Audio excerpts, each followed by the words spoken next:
Ladies and gentlemen of this distinguished body, I rise to speak to recent events. On January 24th, heavily armed federal immigration agents deployed by the current president ruthlessly murdered an American citizen less than 2 miles from his home. Alex Preddy was a 37-year-old nurse caring for American veterans at the VA hospital in Minneapolis. He was a lawful gun owner peacefully attending a public protest. This is the man that the current administration is calling a terrorist. At the time of his murder, Alex was shielding a woman. The administration said he was a danger to law enforcement. At the time of his murder, Alex was legally carrying his firearm. The current administration has said possessing a firearm justifies Border Patrol agents murdering him.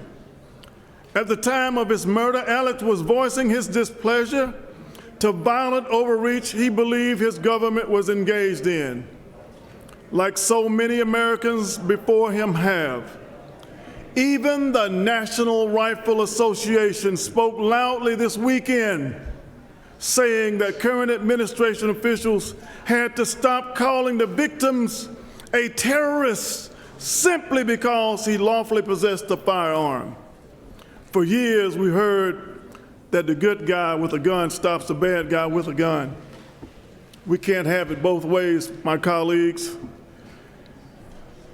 Simply protesting peacefully cannot evolve to a situation where violence is the reign of the day. Why? Because democracy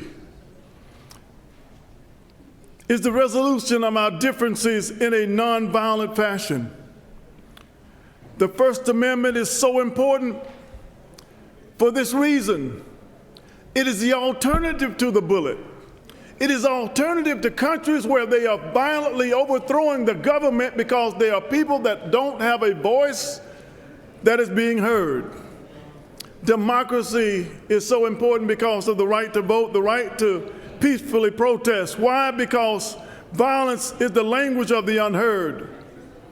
If people cannot safely voice a different opinion through peaceful protests or the vote, violence is the only alternative. And we cannot give up this great country, a country built on the right. The First Amendment is the right to peacefully protest.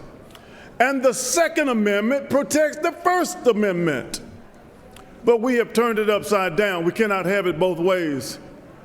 And I challenge my colleagues, because it makes no sense that we are not passing a unanimous Senate Resolution 605. It makes no sense that we don't stand up. And we must change that whole narrative. We must learn to live together or die and perish as fools. That is the real crux of this matter. And I stand because we cannot allow injustice anywhere to flourish unspoken and unchallenged. And that is the right to peacefully protest. First they came for the socialists, and I did not speak up because I was not a socialist. Then they came for the trade unionists, and I did not speak out because I was not a trade unionist. Then they came for the Jews, and I did not speak out because I was not a Jew. Then they came for me, and there was no one left to speak for me. I challenge you, my colleagues, we must speak up for the least, the lost, and the left out. This is America. This is the United States of America. It is not the divided states of America. Thank you very kindly. Thank you very kindly. Thank you very kindly.